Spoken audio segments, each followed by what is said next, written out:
Right there. Hey, it's Marky, Billson, 1420 WEMB Sports Radio. And in our next segment, you're going to hear the brand new commercial. And really, this is an Asian house. You're going to listen to it. And it really is a wonderful, wonderful Chinese as well as Japanese restaurant. If you're into sushi, that sort of thing, certainly not a lot of fat there. I've had sushi for lunch, with the soy sauce and all that, the California roll. Hey, they'll make it for you. A little spicy, you can do that and all that. The little wasabi. Boy, you're taking your life into your own hands there. But you'll hear about it here in the next spot, and then I'll tell you all about the Asian house. And you can get a discount just by listening to this program. I'll tell you how here in the second. It's in Johnson City. You're going on 321 down between Johnson City and Jonesboro. And there's it's called the West Market Crossings. And I hate to give it, there's a big old department store that, originated in Arkansas and Sam Walton founded, the kind. And then across the street, there's a car wash, the other side of that shopping center. And there's, a discount store and a lot of, but then there's Asian House in there. It's on the way, like I said. West Market Crossings, I believe is the name of the shopping center. It's between Jonesboro and Johnson City on West Market, 321. Right there in that big old shopping center. Going to Jonesboro, it's on your left. Last feel of Johnson City. When you go on your right, it's sort of like, and you're going in, it's like the first feel of Johnson City. So you get the idea of what we're saying here. And, hey, everyone knows where it is, west side of town. This is a fantastic restaurant. We're going to be telling you about it here in the interim here. When I last joined you, the Atlanta Braves were 3.5 out of first place. And I don't know how exactly they did it because, they only won 2 ball games. But, Fightin' Phils had to play the Dodgers. Meanwhile, remember I said the development of a hitter that Dansby Swanson, we've talked about this with Josh Brown of Knockahoma Nation on this show. Well, check out what he did against the Tigers last night. Before that outing, high fly ball, deep left center. That one's arcing toward the stands. It's gone. Dansby Swanson. 2-run home run off Boyd, and the Braves break in front in the third inning. So, Dansby Swanson puts the Braves on top. This was against the Tigers yesterday afternoon, but he wasn't done. And a 3-1 on the way. Ground ball left side, past the diving Brandon Dixon, and fair down the line. Pistons pumping around third. Here comes Joyce. He will score. That's an RBI double by Dansby. And it's 3-0 Braves as he's doing it all himself today.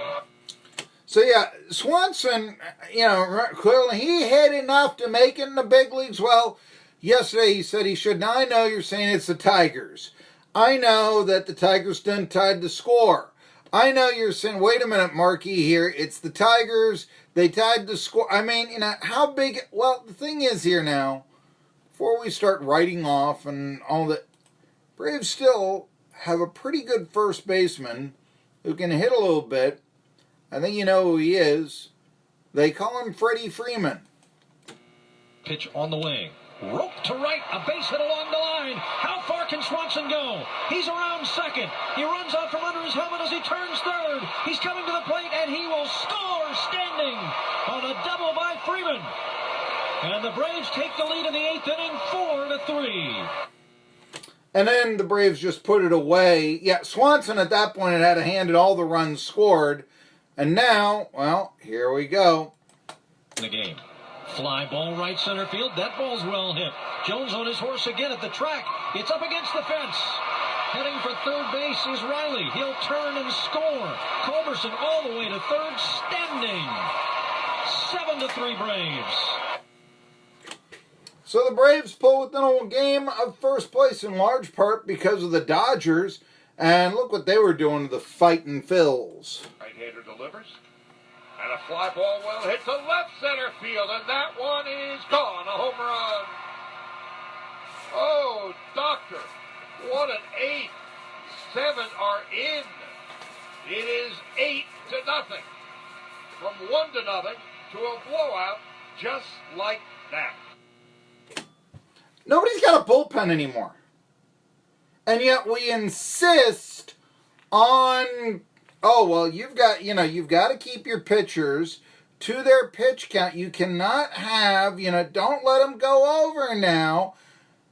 And I'm convinced that pitch counts, I've said this, it's kind of like the global warming of Major League Baseball. Sounds like a nice round number, 100. Sounds like a real nice number.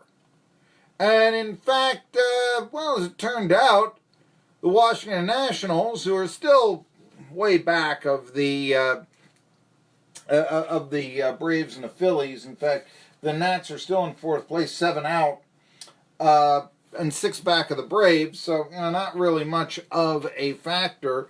But you know what? They still have Matt Scherzer, and Kurt Suzuki still is getting the job done. This one is hit toward left center field. That's going to be in there, and it's going to get Soto around third. He'll score. Sliding Senzel on the warning track to cut it off, but to no avail. Kurt Suzuki in with a clutch hit and a 2-out double here, and it's 2-0 Washington. Remember when the Nats swept the Braves last week in a 2-game set, Suzuki had a couple of big hits against his old mates in both games. One of them a 14-4 victory for the Nationals. And you say, how big was it? I mean, a 14-4 the day before, of course. He also had a big RBI hit. The bingle that put it away for the Nats, although this wasn't necessarily the storyline of the game, I'll give you that here in a second, against the Cincinnati Reds, the other local team. Redlegs, who were flirting with getting out of the cellar earlier, well, they're 6.5 out behind Milwaukee, but they're in last place. But still, it's a very, very tight division. In fact, after a day off today, the Braves will go to Pittsburgh, and they'll play the Pirates, who are in 4th place. And, yeah, I mean, the Reds do well then, Braves continue to have their hot streak against the Buccos. All right. Then maybe the Reds can get out of last place. On the other hand, Josh Bell, although he, in a 12-10 loss on Saturday, failed to get a hit, continues his MVP-type numbers. Could be a different story. Anyway, you want to know what the final blow was for the Redlegs in Washington. Here it is. Right-handed to the belt, the kick of the pitch, fastball, hit on the ground through the right side, a base hit into right center field. Rendon scores from third. Soto's coming home, heading for third. Suzuki, the throw there, not in time, and on the throw, too high to be cut. Dozier goes into second base. After a single to right center, driving in 2 runs. Now runners on second and third with 2 out. It's the Nationals 4, the Reds 1. And so there's our, the radio highlights we get sent. But that wasn't the real highlight. The real highlight of the game comes, there's 2 out in the 9th. Actually, 117 pitches, 14 Ks for Max Scherzer. And, 117 pitches. Here comes manager Dave Martinez, not to be confused with Dave Roberts of the Dodgers. And he wants to take out, in the bottom of the 8th, not the bottom of the 9th. But the bottom of the 8th, he wants to take out Scherzer, 117 pitches, because Joey Votto's up. Righty-lefty. Scherzer, I love this. Straight out of Dizzy Dean. Tells Martinez, go back in a dugout. Now, first of all, let's remember that's the Nationals. And the Nationals are probably the most player-friendly team in baseball. Remember, we often talk about them being run by Scott Boras. He decides who the manager is, player-friendly, that sort of thing. He decides so much of their roster. So, after Scherzer told Martinez go back into the dugout, good morning, good afternoon, and good night to Joey Votto, and he fans him on 3 pitches, the last of one reaching 97 miles an hour on the gun. 120 pitches, Nats take him out for the 9th. Okay, it's a safe situation, all that. I love this, though. Old school pitching. And by the way, who takes out Matt Scherzer? Hey, 120 is a lot of pitches. Yeah, in today's modern day baseball it is, and maybe pitchers aren't conditioned like they should be to throw it. Call me old school. Don't call me old-fashioned. I do remember when Steve Carlton pitched for 20 years, going 157 pitches a game or so. It can be done. You just have to learn how to pitch. But in an era of Verlander, in an era of Kershaw, Dodgers, by the way, won their last 16 games that Clayton Kershaw started. Right there, Max Scherzer, that was a huge vote right there to me. Hey, I'm the best pitcher in baseball. You know why? Because he still refuses to let the ball be taken out of his hand. Love it, love it, love it, love it. I'll tell you some more baseball stories about how the Dodgers swept the Phillies, what the Phillies are doing about it, what the Braves got to do. You get the idea. Plus, listen to this from Asian House. Marky Billson for Asian House, home of the Happy Box meal, featuring plentiful appetizers and rice around your choice of 20 mouth-watering Chinese dishes. Or try their Japanese fare, sushi, sashimi, and the grill. I had my birthday dinner at Asian House and was most satisfied. Find the great menu and deals at goasianhouse.com. Use Tom for catering. You'll be most satisfied too. Asian House, nestled in the Shops on West Market on the way to Jonesboro. Mention 1420 WEMB Sports Radio and get 10% off. At Walgreens, we know that your day doesn't stop.